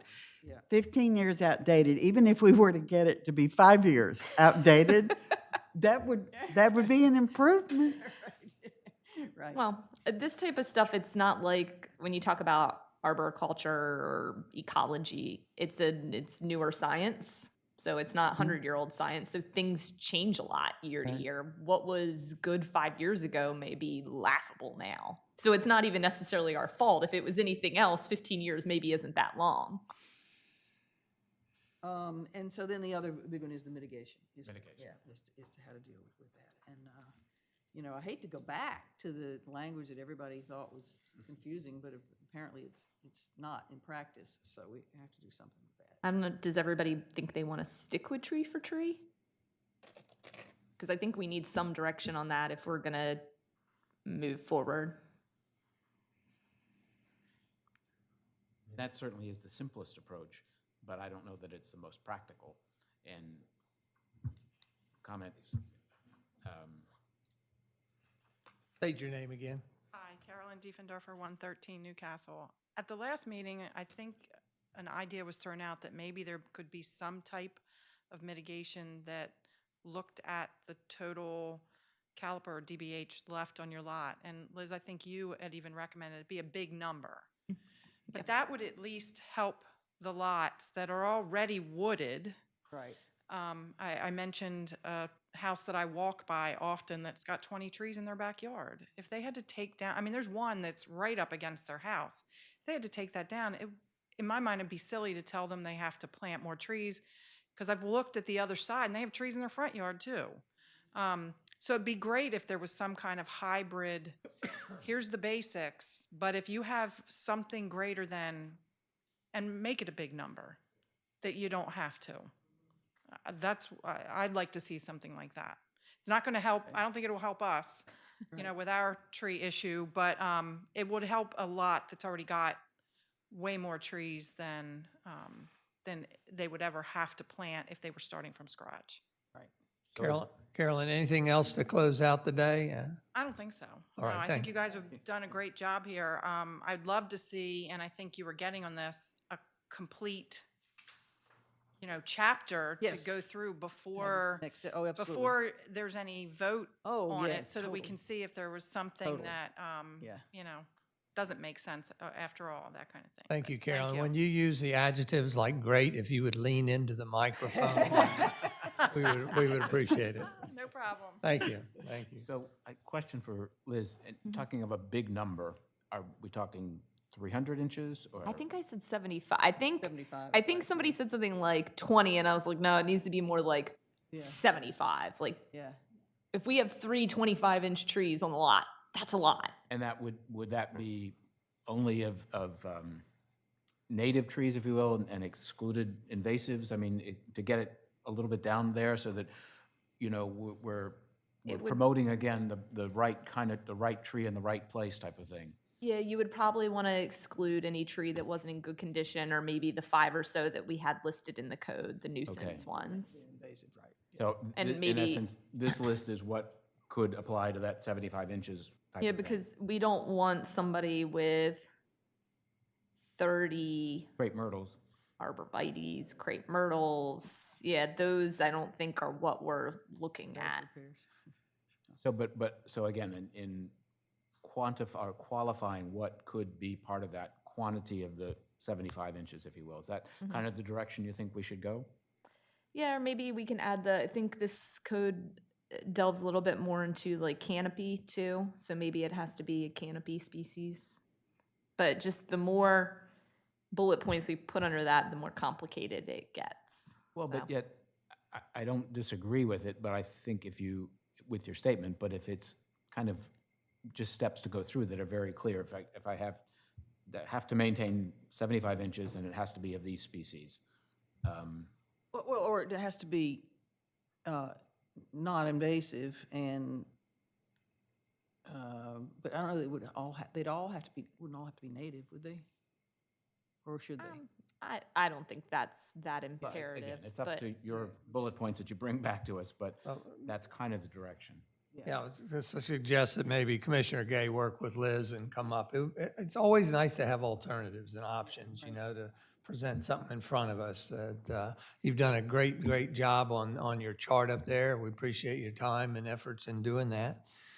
Is there anything else from the commissioner? Well, I will ask this. Do you want, in terms of the next discussion, do you want to see that entire ordinance red line? Or do you want to come back with some of these issues as bullet points, resolve that, and then see the ordinance as a whole? I'd probably prefer to come back with the entire ordinance. Okay, that's fine. Most likely. I'd like to try to make these Tuesday special meetings productive. Yeah, You know, one time we had a special meeting, it was only an hour or something, and I much prefer. That was the first article. I much prefer if we go for 2 hours-ish or something so that we can maybe conclude this task sooner than later, if that's all right. So the next tree meeting is to be determined. The earliest would be the 26th, but likely, I think we're going to push I think it's beyond gonna, that. but yeah, because we would have to know by a week from today. Right. And I don't think we would know by a week from today. Right. So I think we're probably looking at May, what is it, 5th, something as the, Somewhere, and so to be determined. yeah. Let me look at my May calendar. Is that the week of the May workshop May as well? 3rd, actually, Well, the May 9th yeah. is the workshop. I have the 10th of May as the next tentative tree meeting. Oh, okay, so you don't have the Okay. 3rd, okay. So on the 3rd, I could, but there's the Stormwater Task Force meeting in the afternoon, and it would certainly divide it up for the commissioners to put it on that Tuesday, May 3rd, so that the following week, we have our workshop. Right, on a- but there's on a also month. value in having the meetings in the same week. Since we're live again and all that. And Yeah. then there's the possibility of the CDP reviews starting the 17th and the 24th. CDP does start on the 17th, yeah. So stay tuned for those. The next regular meeting of the commissioners is April 19th. You'll recall that's rescheduled from Good Friday. And in my 23 years of coming to meetings in the city hall here, I don't recall the commissioners ever singing happy birthday to anybody. So we can at least maybe say happy birthday to Ann and give her a little applause. Hey! Well, with that, if there's no further comment, I'll adjourn this meeting at 11:04 a.m. Thank you very much. Thanks. It's a great way to spend your birthday being at the office, don't you think? No place you'd rather be. Did I goof? Should we have sung it?